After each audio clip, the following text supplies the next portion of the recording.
आज मैं पहली बार किसी और का भी नाम लूँगा और वो सारी चीज़ें भी मैं बताऊँगा, जो अब इसके बाद पता लगे कि नहीं लगे, मेरे को नाम लेना चाहिए कि नहीं लेना चाहिए, मैं वो नहीं सोचूँगा। क्योंकि मैं सारा नाम लूँगा, सारे क्रिएटर का नाम लूँगा, चाहे वो सरिता हो, चाहे वो कोई भी हो, सबका बताऊँगा, जितना मेरे को पता है मैं बताऊँगा। और उसके बाद मेरे को तो कल तो मेरे को जेल जाना ही है, मेरे को तो धमकी आ गई है, मेरे को डरा दिया गया है, मेरे को इनफैक्ट भोपाल बुलाया गया है थाने में।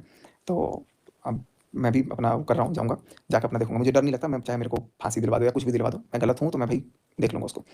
तो अभी मैंने सोचा, मैंने इनफैक्ट कॉल पे भी बोला कि मैं अपनी सारी बातें अपने ऑडियंस को रखूँगा, क्योंकि मैं आप लोगों से, मैं अगर नहीं बताऊँगा ना तो मैं अपने आप को हल्का फ़ील नहीं करूँगा। मैं बहुत डिप्रेशन में रहा हूँ। गोलियाँ आज भी, मैं आपको बताऊँ, आज भी मैंने लगातार 5-6 गोलियाँ खा ली। क्योंकि इतना ज़्यादा मेरे को मेंटली हैरास किया इस लड़की ने, इस औरत ने। मतलब एक बच और कह रहा था ना कि अरेंज मैरेज, कोई अरेंज मैरेज वगैरह नहीं है। पिछले कई सालों से जानते हैं, तब जाकर के सगाई हुई थी। वो भी बात बताने में पता नहीं किस बात की शर्म थी। लेकिन चलो वो बातें जो हैं वो सब देखेंगे। मेरे घर पे होता है गृह प्रवेश। मैं उनके घर पे गया, सब कुछ ठीक था। वो मेरे घर पे आई। तो उसके बाद से उन्होंने पता नहीं क्या मेरे घर में ऐसा देख लिया कि मेरे को एकदम बोलने लगे कि यार कितना सुंदर तुमने घर नहीं बनाया, महल बनवाया है, तुम मेरे पास नहीं बैठ रहे हो, या जो भी है। मनीषा को वो चीज़ें भी कहीं न कहीं पिंग हुई, और वही चीज़ सरिता को भी पिंग हुई, और सरिता ने फिर जाकर के उसको बोला भी था पर्सनली। और उनकी लड़ाई भी हुई थी, और सरिता मेरे लिए फिर बोली कि यार क्या इतना पीछे-पीछे घूम रही है, जिस दिन मेरे घर जागरण था। तो बहुत सारी चीज़ सरिता ने भी समझाने की कोशिश की, शायद उनको फ़ील हो गया था, मुझे फ़ील नहीं हुआ था। क्योंकि मैं तो उनको तब तक ही दीदी ही बोल रहा था भाई, मेरे दिमाग में कुछ भी ऐसा था नहीं, और ना मेरे दिमाग में आया भी। पहले उनके दिमाग में ही ये कीड़ा आया। कैसे कन्विंस किया जाता है, कैसे क्या-क्या चीज़ किया जाता है। मैं जो बोल रहा हूँ ना, मतलब जिस भगवान की कसम हो, जिस मेरे मतलब मेरा सब कुछ चला जाए, मैं उसकी कसम बोल रहा हूँ। अब बहुत कुछ तो आज चला ही जा चुका है।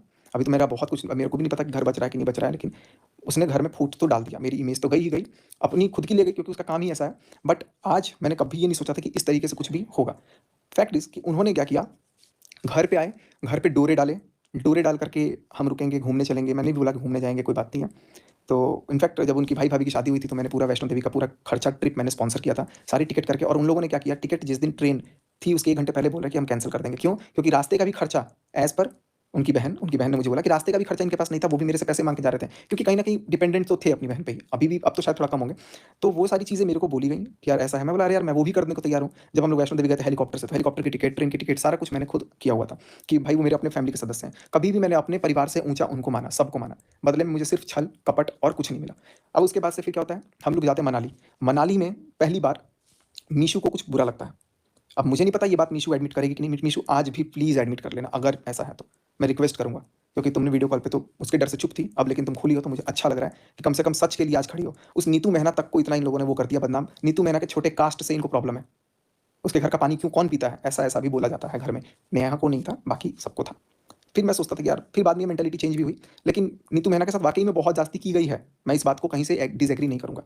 और उसको कहीं न कहीं नीतू नीतू के खिलाफ कभी-कभी मुझे भी भरा गया, तो मैं मतलब कुछ खिलाफ तो नहीं बोला हूँ, लेकिन मेरे और नीतू दी से, लेकिन नीतू दीदी अभी भी, इनफैक्ट मैं, मेरी 3 दिन से उनसे लड़ाई हो गई है। वो खुद लड़ी, मतलब उनको भर दिया उन लोगों ने कि मैंने कुछ रिकॉर्डिंग भेजी है, लेकिन मैंने रिकॉर्डिंग भेजा ही नहीं है। इस बात को प्रूव कर दे कोई कि मैंने नीतू मेहना की कोई रिकॉर्डिंग भेजी है। बस ये फँसाने के लिए। नीतू मेहना के घर का पानी क्यों पिया जाता है? वो पुनीत मेहना, जो उसका पति है पिंकी भैया, वो जान छिड़क के एक आवाज़ में एक आँसू सुनकर ना तुरंत भाग जाता है वो इंसान, और उस इंसान के बम पे भी लात मार दिया इन लोगों ने। कोई एक इन्फ्लुएंसर साथ खड़ा नहीं रह पाया। आज मेरे पास है सब, आज मेरे पास है सब। मैंने गलती करी है भाई, सबने मेरे को समझाया। मेरे को राहुल मम्पी ने इतना समझाया। आज अब वीडियो डाल दिया ना, उसके बाद भी दिल है उसके पास, जिगरा। वीडियो डाला कि रिश्ता नहीं रखना, ये नहीं रखना, वो रखना। उसके बाद भी मेरे से बात करके मेरे को समझाया कि भाई ऐसा, भाई वैसा, भाई ये चीज़, भाई वो चीज़। वो होते हैं दोस्त। अमित किट्टो आए, सृष्टि आयुष मेरे लिए हर वक़्त खड़ी रहीं, प्रीति शुक्ला खड़ी रहीं, फिर से सारी निक्की सुमित खड़े रहे हैं। मतलब सरिता खड़ी रही। सरिता का कोई मेरे पास नहीं आया, मनीषा का शायद आया हो। आकांक्षा का बहुत बार कॉल आया, बहुत वरीड थे आकांक्षा, अनूप। मैं सबसे आज सॉरी बोलूँगा भाई। देखो, कहीं न कहीं आकांक्षा, अनूप के खिलाफ बोलने के लिए भी मेरे को उन्होंने प्रोवोक किया। सरिता के अगेंस्ट मैंने जितने भी पोस्ट किए इंस्टाग्राम पर लिख-लिख के हिंदी में, ओछी सोच, ओछी सोच, मेरी इतनी हिंदी मजबूत नहीं थी भाई। सब उन्होंने लिख-लिख के दिया, और मेरे को भाई सिर्फ मैं ये कहना चाहती हूँ कि आप दूध पीते बच्चे हो, आपको कुछ समझ में नहीं आता आपके साथ क्या हो रहा है क्या नहीं हो रहा है। भाई कब भाई से बहन थे, कब बहन से भाई बने, कब क्या बने, कुछ पता ही नहीं चल रहा है भाई। वो जो सिस्टम होता है ना, एक सीरियल चला है मंगल लक्ष्मी, जैसे वो मंगल का हस्बैंड, मुझे नाम नहीं याद आ रहा है, उसकी जो गर्लफ्रेंड होती है वो कहती नहीं, तुम्हें अपना बर्थडे तो मेरे साथ ही मनाना है, तुम मंगल के साथ मना ही नहीं सकते, अगर तुमने मंगल के साथ मनाया तो देखना क्या होगा। वही हाल सचिन के साथ हुआ भाई। फ़ोन पे धमकी आ रही, मेरे साथ ही बर्थडे मनाना, तुम किसी और के साथ बर्थडे मना नहीं सकते। इसलिए महाराज उठ के चले गए, अपनी बीवी को छोड़ के दूसरे के साथ अपना बर्थडे मनाने चले गए। I hate this man. ऐसे लोगों को क्या कहना चाहिए, तुम्हारे लिए बीवी इंपॉर्टेंट नहीं है, वो पराया इंसान इंपॉर्टेंट है, तुम उसके साथ उसका बर्थडे, अपना बर्थडे मनाने सेलिब्रेट करने चले गए। हद है भाई, तुम्हें आदमी हो कि क्या हो, इतना तो कोई सगा रिश्तेदार अपनी वाइफ के लिए किसी को नहीं छोड़ देता। मतलब किसी और के लिए अपनी वाइफ को नहीं छोड़ते जो तुम कर रहे हो। तुम्हें क्या नाम दूँ, समझ में नहीं आ रहा है। वो गाना नहीं है, दिल के अरमां आंसुओं में बह गए, हम प्यार करके भी तन्हा रह गए, वही हाल है मुझे लग रहा है। जो निब्बा निब्बी वाली लव स्टोरी होती है ना, सेम वही कंडीशन है, बस यहाँ पे पैसों का लालच है। पैसों की लालच वाली लव स्टोरी है। तूने तेरे पास पैसे तो मैं तुझसे सेट हो गई, उसके पास पैसे तो मैं उससे सेट हो गई। चारों तरफ से ले लो, अपना अकाउंट भर लो, फिर लात मारो, गलत उसी को साबित करो। खुद गलत होते हुए इतना कॉन्फिडेंस। भाई मैं पहली बार देख रही हूँ, मैं तो जरा सी गलती करती हूँ ना, मैं खुद डरने लगती हूँ। इतनी बड़ी गलती करने के बाद इतना कॉन्फिडेंस है कि नहीं मैं सही हूँ, और जो सही इंसान है वो गलत है। ऐसा कॉन्फिडेंस भाई उनसे ही सीखना पड़ेगा। कर दिया बदनाम। नीतू मेहना के छोटे कास्ट से इनको प्रॉब्लम है। उसके घर का पानी क्यों कौन पीता है, ऐसा भी बोला जाता है घर में। नेहा को नहीं था, बाकी सबको था।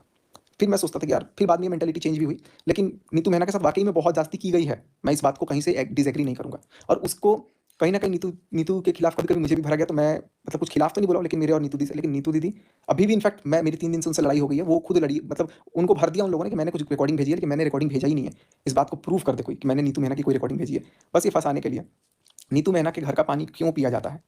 वो पुनीत मेहना, जो उसका पति है पिंकी भैया, वो जान छिड़क के एक आवाज़ में एक आँसू सुनकर ना तुरंत भाग जाता है वो इंसान, और उस इंसान के बम पे भी लात मार दिया इन लोगों ने। कोई एक इन्फ्लुएंसर साथ खड़ा नहीं रह पाया। आज मेरे पास है सब, आज मेरे पास है सब। मैंने गलती करी है भाई, सबने मेरे को समझाया। मेरे को राहुल मम्पी ने इतना समझाया। आज अब वीडियो डाल दिया ना, उसके बाद भी दिल है उसके पास, जिगरा। वीडियो डाला कि रिश्ता नहीं रखना, ये नहीं रखना, वो रखना। उसके बाद भी मेरे से बात करके मेरे को समझाया, भाई ऐसा, भाई वैसा, भाई ये चीज़, भाई वो चीज़।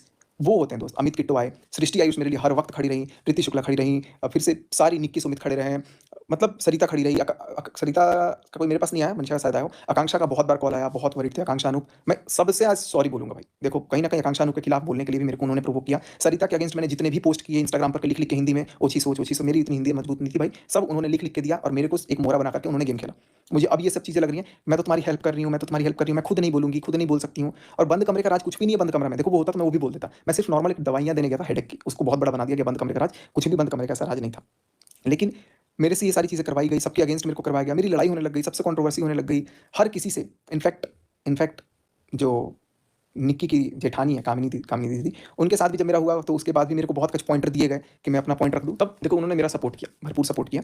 और मैं इस बात से डिसएग्री नहीं करूँगा कि हर कदम पे उन्होंने मेरा इस बारे में सपोर्ट किया, और सपोर्ट इसलिए किया क्योंकि वो मेरे को शायद अपना मानती भी थी। बट ये मुझे नहीं समझ में आया कि इसके पीछे भी शायद ये कोशिश होगी कि कैसे इसको कर लो। देखो, कह रहे हैं ना कि मुझे तो बाद में पता चल रहा है कि सगाई में सरिता को भी बुलाया गया था। वो तो सरिता ने एकदम मुँह पे थूक दिया कि ये मेरे को बता नहीं पाई। बाद में पता लगा कि अच्छा ऐसा भी है। तो क्या है क्या नहीं है, मेरे को, मैं जब तक मेरे पास वो प्रूफ नहीं है, मैं एकदम श्योरिटी के साथ तो वो चीज़ नहीं बोलूँगा, लेकिन वो लोग शायद बता दें आप लोगों को। बट इतना खुद के सब्सक्राइबर्स थोड़े क्या बड़े हो गए, खुद की चैनल थोड़ी क्या बड़ी हो गई, घमंड आ गया। खास करके भाई साहब, मनीषा, कुछ भी रिश्ता ऐसा खराब नहीं है। क्योंकि मनीषा को तब भरा गया था, बताया गया था कैसा है, और शायद सही भरा गया था, सही भरा गया। इनफैक्ट मेरे को तो मीशू के बारे में भी कुछ ऐसी-ऐसी चीज़ें बात बताई गई हैं कि जो मैं मीशू को भी बताऊँगा तो कहेगी अच्छा ऐसा भी बोला गया है। अब वो मीशू बताएगी कि सच है कि नहीं है, लेकिन मैंने उसकी पर्सनल बात कभी तक किसी की बात इधर की उधर नहीं करी, ना मेरे को करनी है। बट जब ये सारी चीज़ें हुई, तो मैंने एकदम से मनीषा को समझाया, मनीषा भी समझी, मनीषा एकदम भोली-भाली, और उस इंसान के दिमाग में आ गया कि अरे वाह! इसके पास इतना पैसा, इतना घर, इतना तेज़-तर्रार आदमी। मेरे को अब रियलाइज़ हो रहा है। और ये इसके पास इतनी भोली-सी वाइफ़, तो मेरे को कमियाँ एहसास कराने लग गए। अरे ये देखो, नाश्ता टाइम से नहीं बनाती, कपड़े अच्छे से फ़ोल्ड नहीं करती, तुम्हारे जैसे पति के तो मैं चरण धो करके पीती, ये उनके वर्ड थे। मैं तभी भी नहीं समझा, क्या था मोटिव, क्या नहीं था मोटिव। देखो कैसे फँसाया जाता है किसी को, मैं वो चीज़ बता रहा हूँ। उसके बाद धीरे-धीरे बातचीत हुई, बहुत बातें हुई। अभी देखो, कल तो मेरे को जेल जाना है। कल मेरे को जेल, पता नहीं भैया आप में से कोई अगर होगा कोई भोपाल का, जिसको लगता है कि हेल्प कर सकते हो, तो भैया कर देना। वैसे मैंने तो अपना तैयारी कर लिया है, हम तो भैया जेल जाने के लिए तैयार हैं। क्योंकि आज मेरे को थ्रेट मिल गया कि मेरे को जाना है, तो कल तो शाम तक या परसों सुबह तक मैं पहुँचूँगा, और परसों शाम तक शायद मैं अरेस्ट भी हो जाऊँगा, अंदर चला जाऊँगा। तो उसके बाद लेकिन मेरी आवाज़ ना दबे, सच्चाई ना छुपे, इसलिए भाई कल को अगर सड़क पे प्रोटेस्ट भी करना पड़े तो लोग रहें मेरे पास। लेकिन किस हद तक फँसाया गया, मेरी एक छोटी-सी बच्ची है, मेरे पास कुछ नहीं है। पता है, मेरे पास कोई आदमी नहीं होता है ना, इसलिए मेरे को कोई कुछ भी बोल देता है। वो जसिका के हस्बैंड ने ऐसा-वैसा जो भी बहुत कुछ बोला गया है, अभी तो मैं शर्म कर रहा हूँ कि मैं बोल नहीं रहा हूँ, लेकिन मैं बोलूँगा ज़रूर, अभी सब रख-रख के थोड़े-थोड़े दिन में। ऐसा नहीं है कि मैं सब खत्म कर दूँगा, ये क्योंकि इतना बोला है। मैं मनीषा को इस बात के लिए पूरा सपोर्ट करता हूँ, और ये मनीषा की जो वीडियो लाइव हुई है ना, वो मैंने लाइव की थी खुद ने, क्योंकि मुझे दिखा कि यार ये तुरंत डबल क्रॉसिंग, और उस डबल क्रॉसिंग की भी वीडियो है। और इस सब में सबसे ज़्यादा अगर मेरा किसी ने साथ दिया, किसी ने मेरी हिम्मत बढ़ाई ना, तो वो असली मर्द सुमित महल है। उसने मेरा भरपूर साथ दिया, मेरे को आईना दिखाया कि भाई तू गलत, ठीक है, तूने गलती की, बहुत बड़ी गलती की, लेकिन देख ये चीज़ है, ऐसा है। इतना ज़्यादा बड़ा गेम खेला जा रहा था, जिसका आप अंदाज़ा नहीं लगा सकते हैं। अरे! मरे हुए पति तक का फ़ायदा उठाने की स्ट्रैटेजी पूछते हैं लोग। कैसे उसके नाम का खेला जाए, कैसे ये किया जाए, वो किया जाए, सब कुछ किया जाए। मेरे मन में ना आज तक नफ़रत नहीं थी, आज तक उसके भाई से भी आज मेरी बात हुई। आज तक मेरे मन में ना नफ़रत नहीं थी। लेकिन आज जब मेरे को थाने से फ़ोन करवाया गया ना, तब मेरे लिए 1% भी कुछ नहीं बचा। छोड़ के मैं पाँव पड़ के एक-एक सब्सक्राइबर्स के मैं माफ़ी माँगता हूँ इस चीज़ के लिए। और इससे बड़ी अगर कोई आप सज़ा देना चाहते होंगे तो आप वो भी मेरे को दे सकते हो। उसके बाद से मेरे ऊपर जब केस कर दिया गया तो फिर मैंने बोला कि नहीं, आज तो मेरे को खोलना पड़ेगा। तो मैंने अभी आपसे कुछ बताया नहीं है, अभी सिर्फ़ मैंने बताया कि शुरुआत कैसे होता है और सारा चीज़ जैसे-जैसे जो भी चीज़ें हुआ है, वो इस तरीके से हुआ है कि भाई मैं कंट्रोल में चला गया। कई बार मेरे को मैं गया हूँ घर पे, कुछ खिलाया-पिलाया गया है और मेरे साथ भाई अब मैं क्या ही बताऊँ आपको। लेकिन मेरे को फ़ील होता था कि भाई मेरे स मैं गलत कर रहा हूँ या ये कर रहा हूँ। अभी तक से इनके भाई साहब की बहुत तगड़ी लड़ाई है। उसकी भाभी के बारे में इन्होंने क्या-क्या बोला है। लेकिन ख़ैर जिस दिन मैं क्षमा भाभी से मैं मिलूँगा तब मैं उनसे बातें करूँगा, ये उनकी बातें हैं। बट दुःख की बात है कि वो लोग भी चूँकि परिवार का रिश्ता बंधा हुआ है ना, उनको साथ में खड़ा लेकिन ऑल एट द माइंड मैं कभी ये चीज़ नहीं समझा क्योंकि मैंने उनको टॉप प्रायोरिटी देवी जैसी जगह पे रखा था। शुरू से रखा लेकिन मुझे समझ में नहीं आया कि जब वो मेरे घर में आई, घर में अब मैं बताता हूँ कि एक टाइम था कि उनके पापा मेरे से बोलते थे, "बेटा, ये इसके नाम पे 50,000 का लोन पास करवा देना। पैसे का इसको थोड़ा ज़रूरत है, अर्जेंट है।" अब क्यों ज़रूरत है, अर्जेंट है, वो भी मेरे को पता है, लेकिन मैं उतना नहीं बोलूँगा। तो ऐसा टाइम भी था उनके पास कि उनके पास 3-4 महीने में 50-60,000 रुपए भी नहीं आते थे, तो फिर मैं उस समय खड़ा था। मैं ये नहीं बोलूँगा कि मैंने उनको बताया, मैंने उनको पैसा नहीं दिया, मैंने उनको बताया। मैंने अपना कितना पैसों का नुकसान करके उनके पैसों का फ़ायदा कराया है, कितने पैसों का फ़ायदा कराया है, वो मैं जानता हूँ। मैं आपको ये भी बता दूँ, उनका मेरे को नफ़रत नहीं था, उनकी फैमिली बहुत 1 लाख रुपए कुछ नहीं होता है। मेरे से जितना हुआ मैं उतना करते रह गया, जितना हुआ उतना करते रह गया। उन्होंने भी किया, ऐसा नहीं है कि उन्होंने नहीं किया, बस उन्होंने भी किया। लेकिन उससे कई गुना ज़्यादा मैंने किया और मैंने जो किया उसका कोई नामो-निशान नहीं है और उन्होंने जो किया था तुच्छ कुछ काम, उसका पूरा ढिढोरा पीट दिया। अब मेरा फादर भी इतने परेशान होते थे क्योंकि जो भाई साहब हैं वो तो कुछ काम करते ही नहीं हैं। कोई काम नहीं करते हैं, अब कुछ काम करते भी थे तो उस काम की भी सच्चाई बहुत जल्दी पता नहीं वो सामने वाली जो जस्सिका हैं, उन्होंने कैसे शांत रख लिया, कैसे मन को मेरे को बराबर लगता था कि यार वो इंसान उस इंसान से मेरे को बात करने के लिए भी मना कीजिए की पार्टी में, उसके साथ दिख मत जाना, उसके साथ बात मत कर लेना। तो उनका तो मन-मर्ज़ी हर जगह चला कि जस्सिका से क्यों बात कर रहे हो? तो ये सारी चीज़ें हैं जो कि कहीं न कहीं मुझे आज बताना था। आज मैं आप लोगों से मैं बात शेयर कर दे रहा हूँ क्योंकि मेरे साथ जो हुआ है वो भगवान ना करे किसी के साथ हो। मेरे साथ हुआ भी क्यों है? क्योंकि मेरे पास एक बहुत गंदा आदत है किसी का हेल्प करना। किसी का हेल्प करना मेरे सिर पे इतना ज़्यादा गंदा चढ़ गया कि मैं आप लोगों को क्या बता कर के चीज़ों को लाया गया और मैं कभी नहीं सोचा था कि मैं इस तरीके से कभी रिटेलिएट करूँगा। लेकिन मेरी आँखें खोलने वाला एक बंदा, मैं जिस दिन पहली बार लाइव आया था ना, उस दिन मैं बहुत गलत कदम उठाने जा रहा था। मुझे सँभालने वाला, मुझे सब कुछ समझाने वाला, मुझे दिखाने वाला एक बंदा था। एक बंदा था, मैं उसका नाम लूँ कि नहीं लूँ? लेकिन ले लेता हूँ, मैं ले ही लेता हूँ। क्योंकि वो बंदा इतना ज़्यादा अच्छा है और उसके साथ भी इतना गलत हो रहा था कि भाई भगवान जाने। पहले लाइव आने से पहले ना मैंने सोचा कि यार अपनी जो बातें हैं, मैं वो सारी मैं लेकिन आपको कैसे दिखाऊँगा वो सारा चीज़ मेरे इसी फ़ोन में है। मैंने फ़ोन किया और मैं ऐसा नहीं है कि मैंने उसी को फ़ोन किया, मैंने उसके पहले सबको फ़ोन किया उसके घर में कि यार मेरे को कुछ बात करनी है, मेरा दिमाग खराब